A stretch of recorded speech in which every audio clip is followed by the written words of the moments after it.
عوامي نېشنل پارټۍ خو یې جلوټ کړی یا لکه لس کاله ستاسو د اقتدار وشو لس کاله ونیسئ کنه پانسي کوي کنه جیل کې واچوئ کنه چا منې کړي یا لکه تاسو زموږ نه یېرېږئ ولې هسې هم په دماغو پراته یو که زموږ جنګ د اقتدار ولې تاسو زموږ نه هوښیار یې ولې تاسو زموږ نه تجربه کار یې ولې تاسو نه زموږ نه خبرې ښې راځي ولې تاسو زموږ نه ډیپلوماسي ښه کولی شئ زموږ جنګ د اقتدار نه دی زموږ جنګ د اختیار دی راځئ چې کمیټي جوړه کړو تاسو په مرکز کې په حکومت کې نه یئ راځئ چې کینو ورته د پارلیمان مخې ته احتجاج وکړو کیمپ ورته ولګوو د دې پښتونخوا د 4 کروڑو عوامو په ما هم حق دی په تاسو هم حق دی چې د هغوی وکالت به کول غواړي ته په خپله پاټۍ کې د پښتونخوا دا خبره کولی شي ته دهشتګردو ته ودرېدی شي دا خبره کوې چې غلی به یې چې غلی به یې نه بچ به یې ته بچي 15 کاله پس نن ستا خلک اوړو ته په کتار کې ولاړ 15 کاله پس هر کال پښتانه ځوانان کراچو ته پنجاب ته سعودي ته نوکرونه مسافرونه دي دا تپوس کول د چا حق دی موږ سملو تاسو دې ته راغلي چې اپوزیشن له به روډ نه ورکوي اپوزیشن له به ټیوبل نه ورکوي او تاسو د خلکو خوښ یئ وروره زموږ هم خوښ یئ خو د خوښې کارونه کوئ او د خوښې خبرې کوئ څنګه چې تاسو وایئ چې پاکستان ګلدسته ده دا به هله ګلدسته وي چې هر رور ته پکې خپله برخه میلاو شي دا چې د چا لپاره د پاکستان نارې وهئ کله به تاسو له اقتدار درکوي او کله به هغوی له اقتدار ورکوي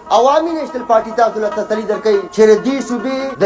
یو حق دپاره تاسو خو مړه دومره ښه ځوانان یئ سمارټ یئ تعلیم یافته یئ خلک هم خوښئ ټایګر هم یئ سیاست کې هم سمارټنس نشته کار شو کی عوامي نیشنل پارټي به انشاءالله دې صوبې لپاره ولاړې جناب سپیکر تاسو کی مشکڼې خومیو سترې پلکا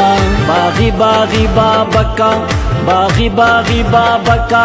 باغی باغی بابکا